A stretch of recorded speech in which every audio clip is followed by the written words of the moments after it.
Hey guys, we are here in Miami. It's officially fight week for CANELO versus Avni Yildirim. Keep it locked here for all the exclusive interviews and all the complete content coverage. So make sure to subscribe here to Fino Boxing. Enjoy. You any hair with that, Daddy? Put on the hat. Got these. I'm good. I'm good. The hats don't really suit me. Let me get a picture of you with the gear again. The pajamas Yeah, I know. are a little different too. Yeah. Go on, then. Go on. Oh, look, 2 seconds. You go, crack. What you can say about Linares, Davey? Still negotiating with Golden Boy. I'd like to make that fight. I think it's a great fight, and hopefully we can get that fight made in the next week or so. Did you see Fortuna's people saying how they do basically anything to stop that fight from happening, saying that it should be Javier Fortuna facing that Well, fight? it actually should be Ryan Garcia. He's the mandatory for Devin Haney. But you know, if you don't want to fight him, we'd be free to fight Jorge Linares. Why do you think that is, though? I mean, like, there's that talks of Gervonta Davis, maybe Manny Pacquiao. We just saw Gervonta Davis tweet saying, "You want the fight? Now I'm gonna make you wait." Yeah, I don't know. Do you really think he'd go up?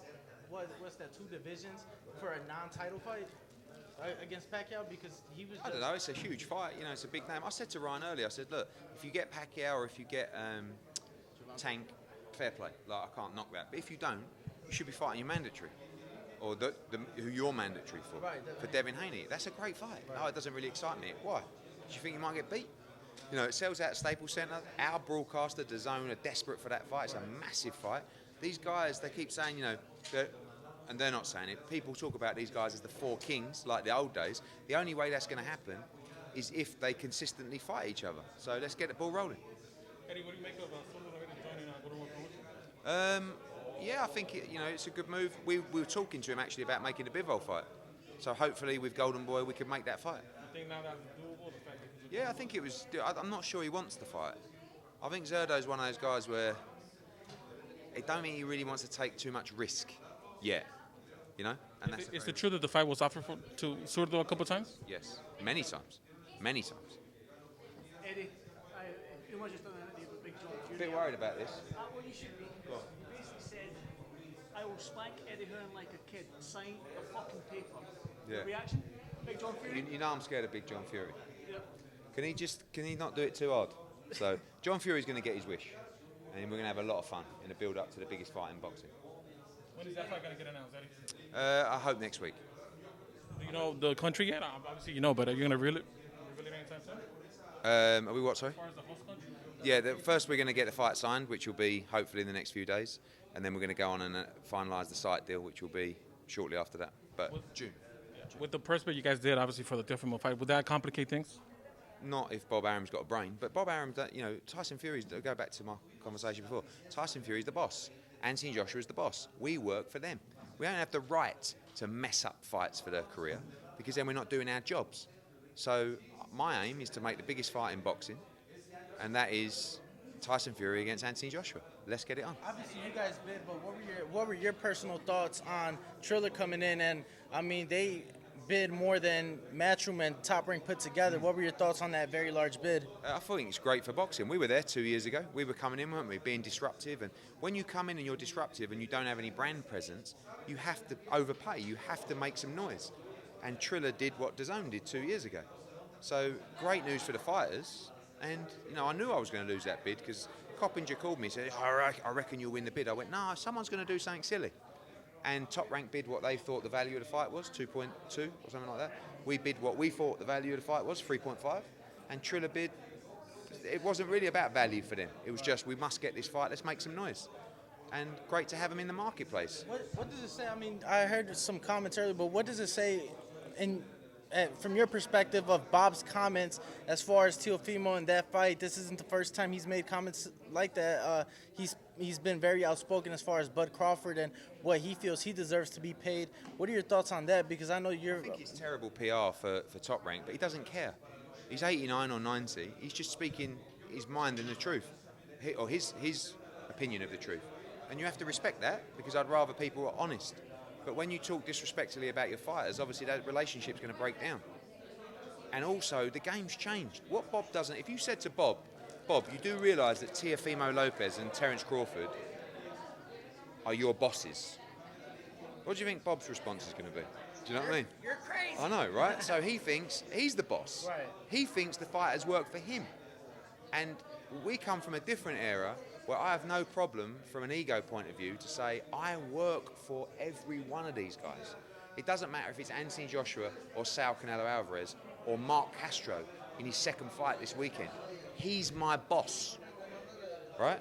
So that's the mentality I have. I have a job to deliver for my bosses, and they're all my bosses. I work for them, and it's only people with massive ego who will come from a different era who say, no. Well, so next time you guys interview Bob, I want you to get him to say those words. Teofimo Lopez is my boss. I dare you. What do you make of Teofimo saying that his feelings were hurt when he heard those? Teofimo took a fight against one of the pound-for-pound greats for the undisputed or semi-undisputed world championship, right?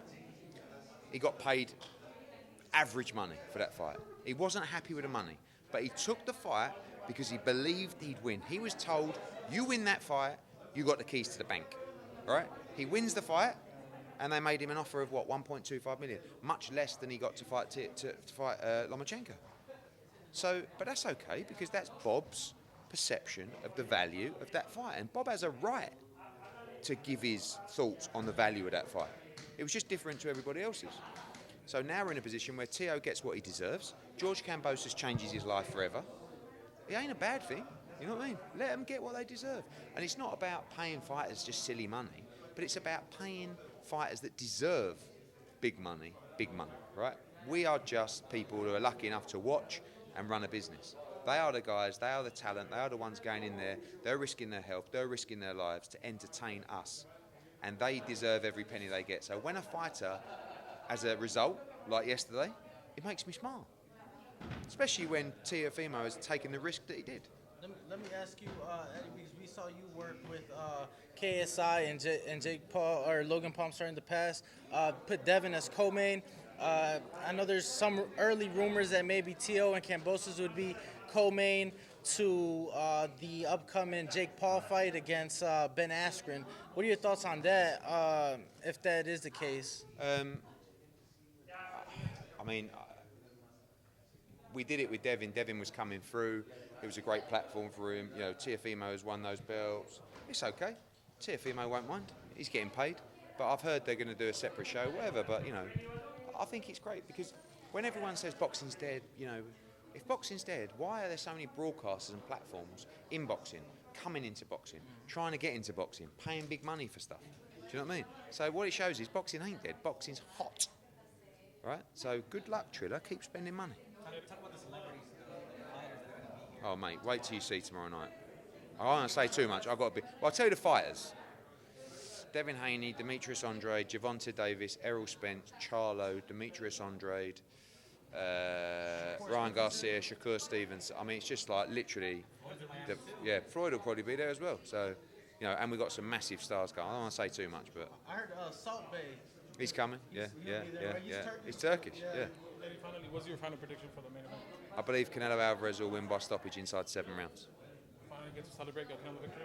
Yeah, but in my pajamas. All right, Eddie, cheers. really quick, do you think the ring walk will be longer than the fight itself? Because I heard you went Yildirim's all tough. out. Oh yeah, it's a big ring walk. But Yildirim's tough. Yildirim's tough. I got to go, guys. Thank you, Eddie.